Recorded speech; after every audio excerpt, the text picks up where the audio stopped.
Magandang araw po sa ating pagbabalik, Green Discovery Channel. At dito ngayon itong makikita natin ay na-extract na po ito na mga ori. Ayan. Itong mga unprocessed gold, ayan, na nakadikit at i-extract ito sa chemicals. Kung makikita natin ito, ayan, at sa mga nag-i-extract at alam na po ito, at hindi man tayo eksperto, pero makita natin yung extract ng gold mula sa bato or mga ganito, ayan o. At ito na yung sinasabi liquid mula sa rock, mga ganito. At ayan na po ang itong pagpositibyong mayroong gold character, yellow siya. Pag ang stone ay ganito ang kulay, mayroon po ito dalawang chemicals, muriatic acid at saka yung nitric acid. At matutunaw po dito yung mga nasa itong nakadikit na mga gold. Ayan.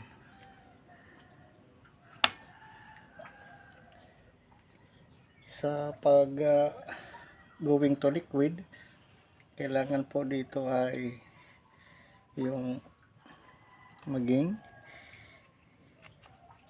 mag-glove ito para safety. Ayan. Huwag po gawin ito sa hindi nakakaalam dahil dangerous chemical po ito. Ayan. Matunaw ang isto na may gold. So ito pinaghalo, matutunaw ang gold to liquid, nitric acid at saka muriatic. At sinubukan kung mayroon nga karakter na akulay, pero ipoproseso pa po ito. Live 24 hours.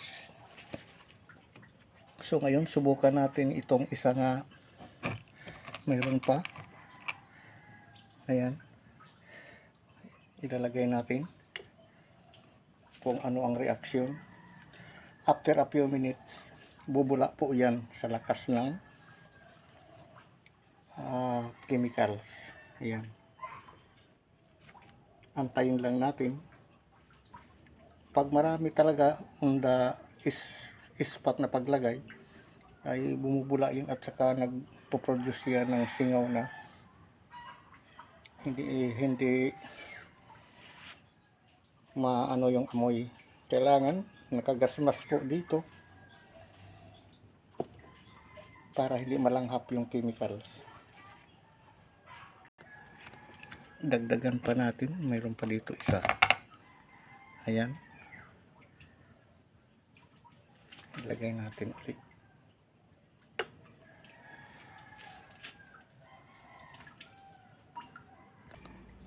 Ayan na po, kung makita natin may reaction na at bumubula na po siya. Ayan, nagbabubbles.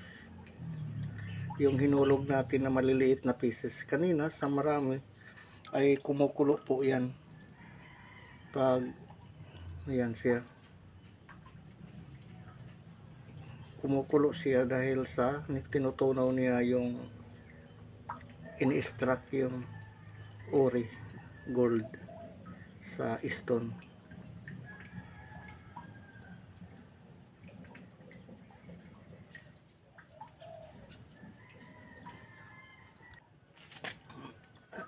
At unti-unti siya nagbabubbles. Ayan. Dahil nga sa ini-extract po niya yung pieces ng itong ore. Ayan.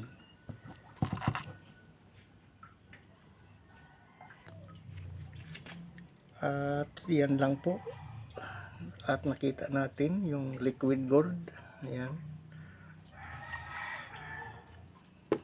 At na-process ito yung mga unprocessed minerals.